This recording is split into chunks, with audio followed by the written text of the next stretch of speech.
Talking Shop, a conversation with educational leaders. My name is Mike Randolph, and I am the proud principal of the Leesburg High School, and I'm joined by my co-host, Martin Aftuck, the proud principal of Middleburg High School. How are you doing today, Martin?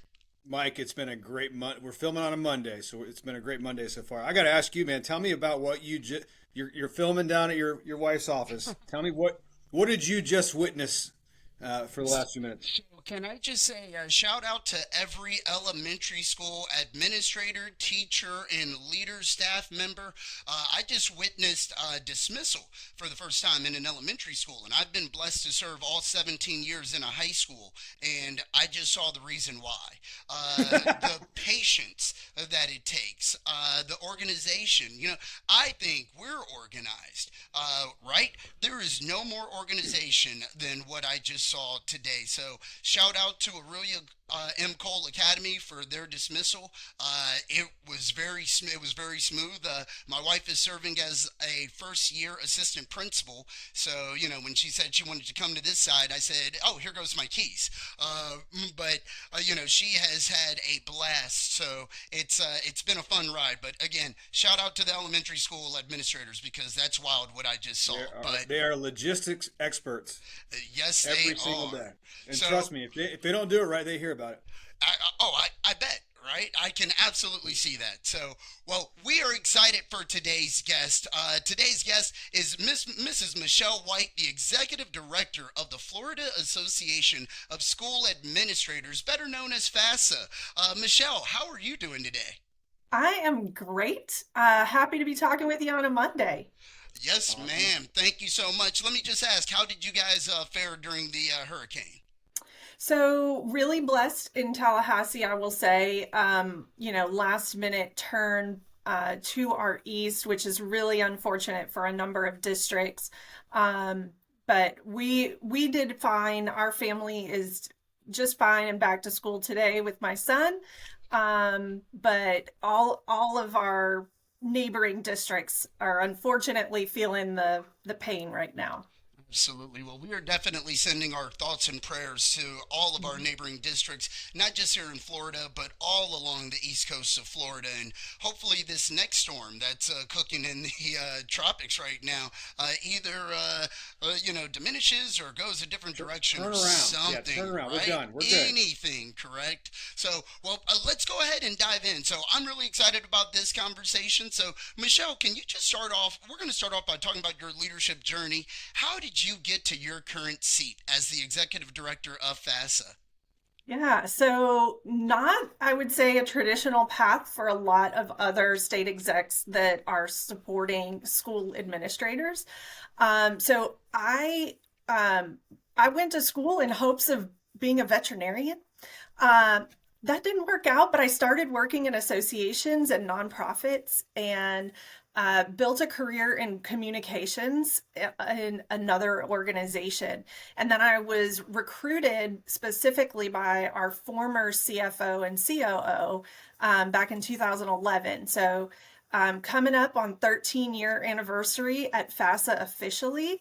But I started as our director of communications, did that for a number of years. When our COO retired officially, I moved to that role and associate executive director, and now I'm in my fourth year as executive director. So it has been a wonderful journey along the way, but 13 years kind of in the making to where I am now. That's awesome. Absolutely. So, kind of talk to us about the roles of the executive director of FASA. So, I can assume a lot of advocacy, but what are some of those roles in day to day? What does that day to day look like? Yeah, so I feel like some days it's kind of like a principal. Some days it's kind of along those lines of maybe a superintendent, right? Managing all of the pieces and parts. And so there's definitely the advocacy piece that you mentioned.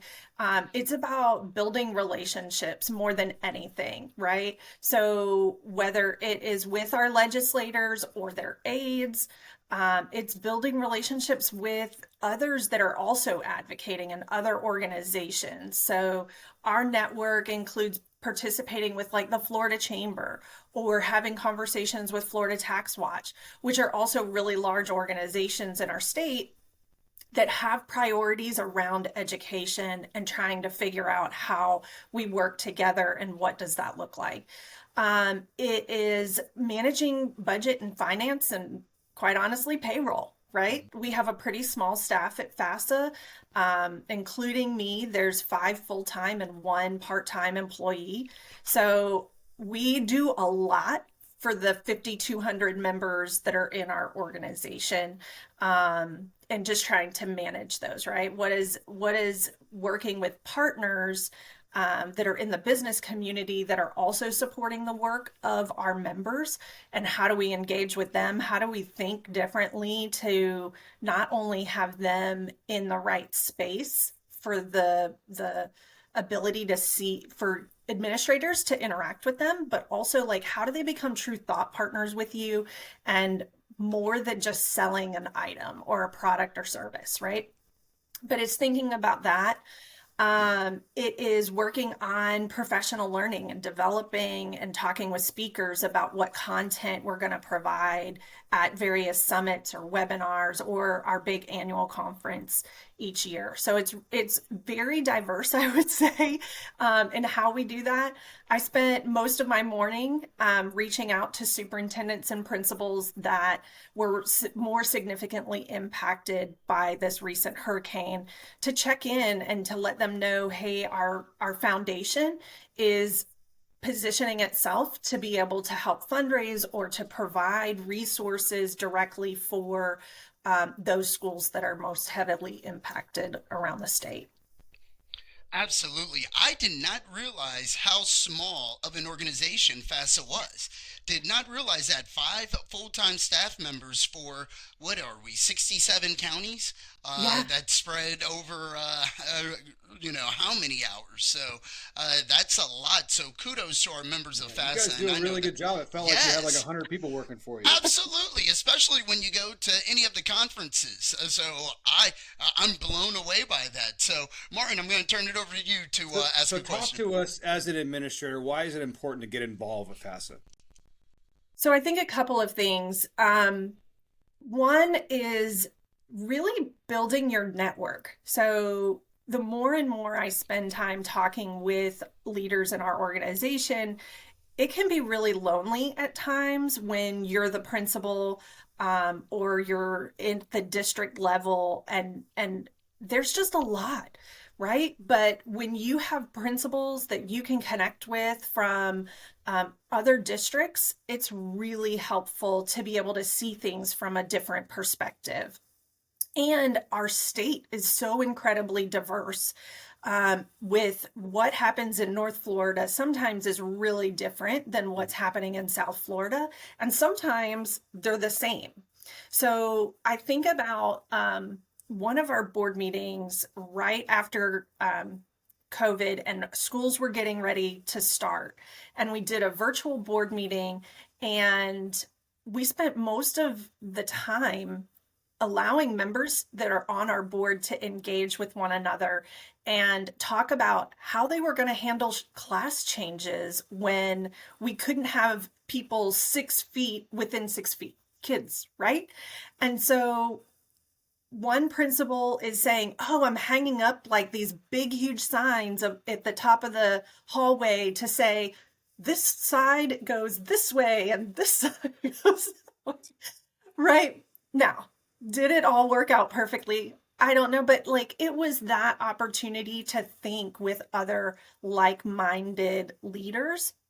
And the same for assistant principals too, right?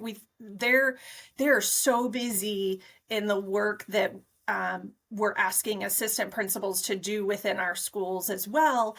And sometimes they need someone outside the school or outside the district to be that mentor to lean into and listen to. So first and foremost, that network. And when we ask our members, what are they valuing? Other than the publications that we send out, network is the highest thing. So publications is another thing. I firmly believe that our members are more up to date on what is actually happening in the state and around the country as it relates in education, simply because we're putting out so much diverse information, right? Various sources, various topics. We try to cover everything that is from school-based to district level, and letting people see how others are solving issues. So I feel like they're more informed because of that, and then they can modify or support students, parents, their community in different ways because they're more informed. I know a lot of people will also talk about the advocacy piece. We can't not talk about that because my go-to is that if you're not at the table, you're probably on the menu. And it is a really hard place to be some years in education, depending on policy conversations. But FASA is there. We're at the table and we're having those conversations. So when we talk about advocacy, it's not just the legislature, that is a big piece of it. Everything from the specific policies that are being passed to how things are being funded, but also as it relates to the State Board of Education. So for an example, last year in about, I think it was March, the governor held a press conference and he instructed the state board to put forth a rule about principals and keeping their certificates if there's any kind of politicization of book banning or withholding materials from students. And within hours of that press conference, I was on the phone with DOE leadership talking about what is that rule going to look like? Because here the governor basically said, we're going to go around the legislative process that had just ended and go to the state board directly that makes policy as well. So because we were together as an organization and we're tracking all of that of what's going on, we were able to have those conversations early. And then I could say, when we got actual language, I could reach out to members and say, okay, talk to me about this language. Where do you see pitfalls? Here's what I'm thinking and seeing, and get that feedback and have that administrative voice included in the revised language that was sent. Now, the rule went into place. It's not perfect, and I wish it didn't exist, quite honestly, but we made it better. Right? We kind of softened some of the initial vagueness that was there. The Department State Board of Education approved a rule that had a lot more detail to it, so there was less ambiguity. But those are big pieces. Definitely engaging in our advocacy conference and connecting with principals or connecting with legislators here in the Capitol is super important. So, again, I am just so amazed that you do so much for administrators with such a small staff. So that is absolutely huge. So one, the creating thought partners, that is absolutely outstanding. And, we'll get to the conference a little bit later, but, what a great way to just be around like-minded administrators that are going through the same struggle. One thing, you guys put out that news tracker, and there's a lot of times I wouldn't pay any Yes. attention to that stuff. If you guys didn't send it out, and we take a look at it, and you read like what's going on in other places, and it's like, whoa, like it's not number one. It's not just a Clay County or Lake County. It's all over the state of Florida, so you get to see all kinds of different ideas. But that's also, you guys put out a ton of information, Friday Facts, those kind of things. So yeah, And really keep us informed as well, because like you said, it can be lonely at the top. And as much as I would love to say I'm researching everything from every other district, I just don't have the time to. Yep. So it's nice that FASA compiles that and really sends that out, daily to the members. And then the advocacy piece. I love the quote that you said, if if you are not at the table, you are probably on the menu. Yep. That Eater is to be eaten. so powerful, right? And I know that I appreciate, and I know that Martin appreciates your advocacy for administrators and just education in general. What are different ways that administrators can get involved with that advocacy? I believe Advocate is coming up in January. Yep. Yeah, so typically it's held at kind of the last week of January for our advocacy conference. This year, the committee weeks that the legislature has scheduled out, it doesn't fall on our normal dates. So we're 1 week later this year. February 4th and 5th will be our primary days. But that is one major way. And that conference consistently proves to be something that will change an administrator's perspective around why they need to be more focused on the policy at that level. It's a true game changer. And we have members or administrators that come that are not members yet, and they're like, I have to be a member because of this work. And there's so much, right? As a leader, you are handling so much every day in your schools that it is really important that somebody is advocating on your behalf, but it's also really important to be engaged in that work because you have real world experience and those connections matter. So the other piece I would say, we're getting ready to we've launched it, and October is National Principals Month, which we're super excited to celebrate.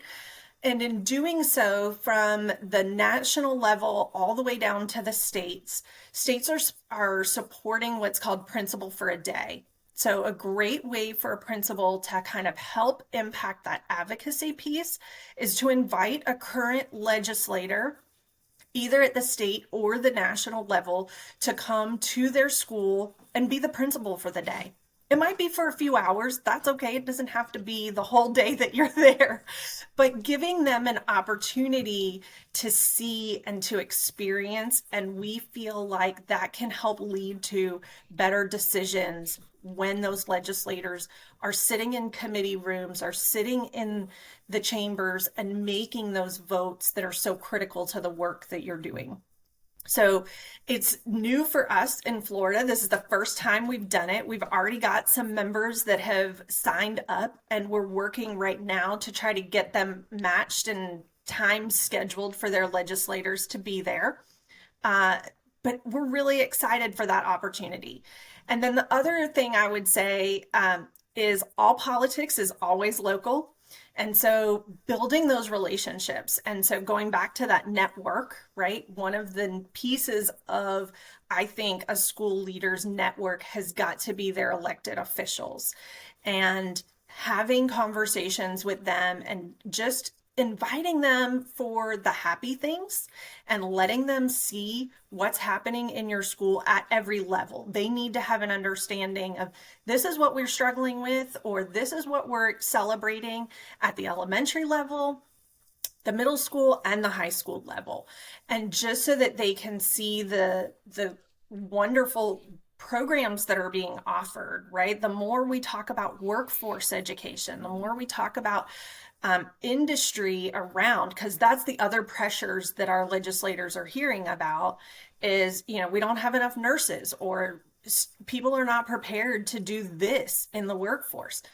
That pressure ends up coming back on our schools to help support those students so that they're really ready for their careers or college when they leave our schools in the best way possible. So I think those would be my three things: is definitely come to our advocacy conference, test out the principal for a day. We have a lot of resources to support you. You don't have to come up with the agenda all on your own. We're happy to help. And then the third would be just talk to them locally and just get to know them on a more personal basis. Where can we find the principal for a day? Is that within the news tracker? Is it coming out? It should be. Well, I know it's been in the Friday Facts, okay. But I will make sure, if it's not on the homepage of our website, I'll make sure it's there. So FASA.net. Perfect. Absolutely. I know I'll be checking that out for sure. Yeah. What do you see the vision for FASA for the next 5 to 10 years? So I think one, we stay true to our mission, right? In 13 years, um, very minor things have changed in the mission statement, which has consistently been to support and empower school administrators in providing a high quality education to all students in Florida. We will stay true to that. We will make sure that we're still focused on advocacy and getting that real life input into the work that we're doing, and building our membership in the best way possible. So one, this year in particular, we're going to be specifically focused on how we're building the network of where we're connected, right? What are the other organizations that we need to be connected to or be more engaged with? And what do they know about FASA? What do our members know about FASA that they're able to share with their colleagues to continue to grow the membership? So even though we have 5,200 wonderful members and we're so excited for that, that's about half of all administrators in the state. We're still missing another 5,000 plus members in our organization, and we of course want to try to support them as well. And then I think the other thing is being very intentional about the professional learning that we're providing and making sure that at the end of the day, it is growing the future leadership. So for a few years, we've been trying to continue to focus on, okay, well, we have aspiring administrators. How are we really supporting them after they've completed their Masters of Ed Leadership, but before they get that first AP job? What does that look like? Because sometimes in a district, they'll sit for 3 to 5 years before they get that tap. Sometimes. Right now, it seems to be turning a little faster, just because we've had a lot of retirements all the way up the line, right? So, and the same is all the way true for assistant principals aspiring to be principals, principals looking for that district level leadership experience, or helping to make sure that they have a wide variety of experience so that they can be the right fit for that next position that they want to be in. So I think we'll continue to focus on those particular areas. And definitely, like I said, that advocacy piece and protecting the profession in the best way possible, and outcomes for kids. Absolutely. You've talked a few times about the importance of networking. And if you could just talk to our listeners about and provide us with a few strategies for building a stronger network, what would you say are a few go-tos for leaders? So I would say one, look at who is in your network right now and what or who is missing. So, and think about your network, not just serving your school directly or your district directly, but you as a professional in this world. And how are you going to have people that can support you along the way, that can help to grow you as a leader? And what does that look like? So, where are those areas? Sometimes it's not just professional learning and taking a particular session that you really need. It is knowing who to call when there is a potential opportunity, right? Hmm. It is knowing that those relationships sometimes take time and that it's not going to happen just overnight. You met somebody at a conference and now you're besties and you have their cell phone number, right? And that you can text those that are in leadership at the department. That takes time to Hmm. build those. So, and then I would say, think about the opportunities to be in person outside of your district. Those professional learning conferences open doors for you to connect with people that have a different perspective than you. Think about those that are sitting at a different table sometimes, right? As those that are in the district level versus the school level. And our Florida educational leadership standards now really specifically require principals to better mentor and coach our APs. But how are we doing that? How are we supporting those? And what does that look like beyond our school building? And bringing it all together. So to me, it's not just thinking about what network am I going to build that brings resources to my school or to my district, but what happens professionally as an individual as well. That's Y'all are awesome. servant leaders. You're so focused sometimes thinking about your school or your district that sometimes it takes a reminder of your professional network is really important too. And I think it's important. So something earlier in my career that as an AP, I would go to a lot of different places and check it out. Now, you know, 7 years as a principal, I need to get back and go visit those other schools and see what's going on. You just get so caught up in the minutia of the day to day. Well, we get Let's so talk about, singularly focused on our own yeah, school and our own 100%. environment. So, Yeah. absolutely, it's so important to learn and grow from others. What's going on this summer? What do you guys got on the horizon for us down in Orlando? Ooh, so Discover 25 is we keep topping it every year. I don't We have the most amazing team. We talked about this small team that we have here, but man, are they mighty. And also kudos to our board and our committees that help us plan all of this content. So right now, our conference committee is just kicking off. They are in the process of helping us kind of narrow down our keynote speakers. We have not identified anybody and got them locked in. But I will tell you that every year there's at least one that just wows Yeah. everyone. I won't name names, but sometimes those breakout sessions that they host afterwards are like overflow into the hallway, standing room only. One thing that will be new this year, we're going to have what I'm calling right now research hall. So there's a lot of research that's happening through our university programs. And of course, like I said before, we have aspiring administrators that are members of our organization, or we have members that are earning their doctorate. They're doing a lot of wonderful research that could potentially support the work in our schools and districts every day. We want to highlight that.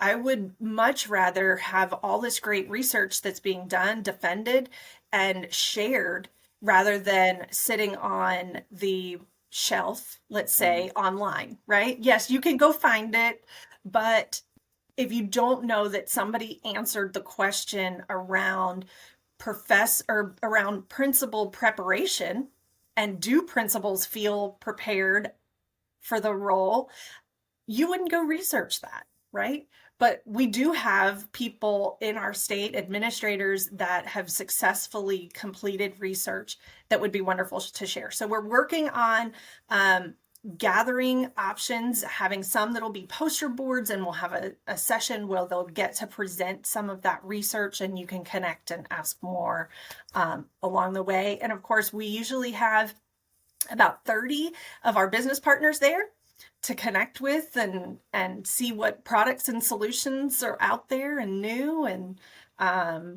connect with those leaders as well. Love it. Absolutely. So, Love how it. can you get involved with Discover 25? Yeah, so following this, we will have our call for presentations heading out here in like I think 3 days is what I was told earlier. So hopefully share your knowledge, right? You guys are doing this. You are experts in something of the work that you're doing. Share your knowledge. So that's one thing. Be a presenter and submit a proposal. If anybody would love to be on a committee, we love people to be engaged and we can connect throughout the year. So don't be afraid to jump in mid-year. Just reach out to us, and our committee form, we have a committees page on the website under About FASA. Jump in there, fill out the committee volunteer form, and be involved, and then plan to be there. Registration is currently planned to open January 15th for Discover 25. That's launch day for Discover. We will have an early bird registration rate. I encourage you to do that. And then registration is open already for Advocate. I didn't say that earlier, but If anybody wants to come to the advocacy conference in February, that registration is already open, and we've got people coming to that already. And that's in Tallahassee? That is in Tallahassee, yes. And I don't know if Martin wants to throw maybe a little challenge in that Clay County last year had the most attendees at Discover 24.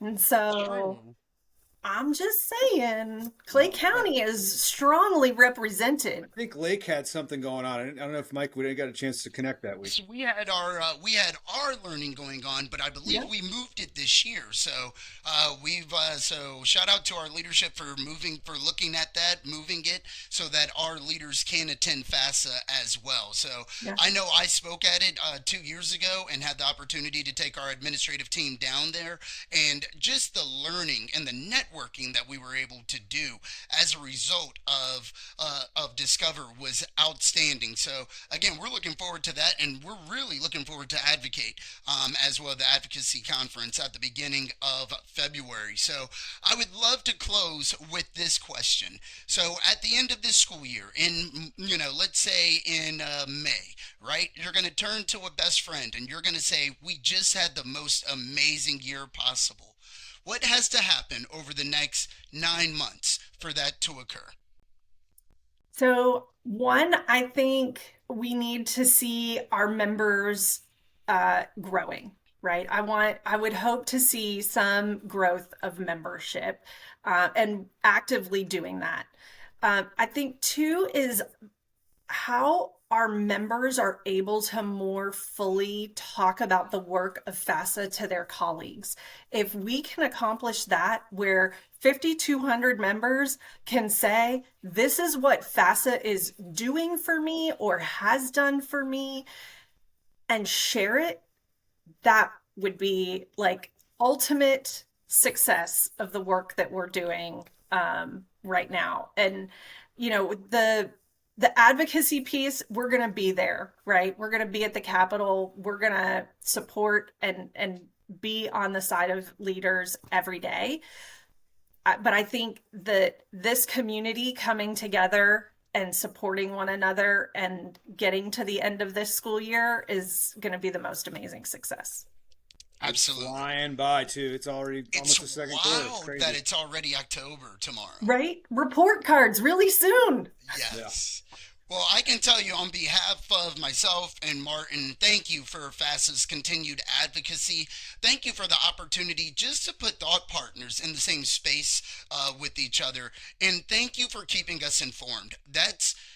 I don't think we appreciate that piece as much as we should, but FASA does an excellent job of making sure that the administrators are informed. So this is my shameless plug. If you are not a member of FASA and you are one of those 5,200 administrators that's not, really consider joining FASA. And again, for the networking, for the publications, and for the advocacy, you really cannot beat that. So, Michele, this was absolutely amazing. Thank you so much for joining us today. Yes, thank you. We enjoyed it. Thank you so much. I had fun too. Maybe we'll put in for a little live talking shop down there. Absolutely. I'm in. Let's see. I'm in. Yes. So that was Talking Shop, a conversation with educational leaders. My name is Mike Randolph. I'm the proud principal of the Leesburg High School, and I'm joined by our co-host, Martin Aftuck, the proud principal of Middleburg High School. And we are very honored to have our guest, Mrs. Michele White, the executive director of the Florida Association of School Administrators,